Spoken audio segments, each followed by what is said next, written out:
மாற்றப்பட வேண்டும். ஒரு 10 நாளைக்கு முன்னால இங்க விவசாய சங்கம் எல்லாம் போராட்டம் பண்ணலாம், பட்டநாமம் போட்டு.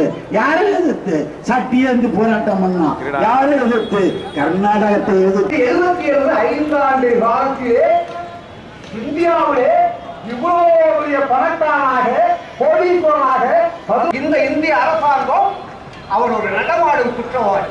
49 என்ன சொத்து இப்பொழுது கேட்டான், சர்க்காரிய கமிஷனில் கேட்டான்.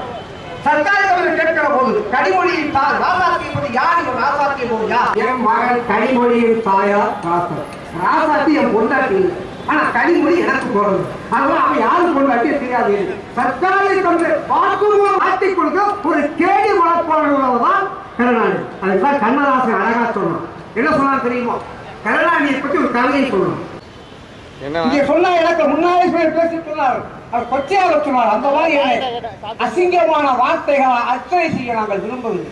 ஒரு பொம்பளை நாட்டில் காத்த விட்ட எங்கேயா உலகத்துல சைக்கிள் வித்து பார்த்துருக்கோம், பேருந்து வித்து பார்த்துருக்கோம், வீட்டை வித்து பார்த்துருக்கோம், மோசடி பார்த்துருக்கோம், கொள்ளையை பார்த்துருக்கோம். வெறும் காத்த பிடிச்சிட்டோம். மத்திய அமைச்சராக இருந்தார். அவர் கேபிள் பதிப்போலே அங்கே அரசாங்கத்துடைய அந்த போனுடைய வயரை தன்னுடைய டிவிக்கு கனெக்ஷன் செய்து ஏறத்தாழ 44,000 ரூபாயை போக்குவரத்து சம்பாதித்த சோனியா காந்தி நடமாடி கொண்டிருக்கிறார். அவருக்கு தீர்ப்பு இல்லை, அவருக்கு தண்டனை இல்லை.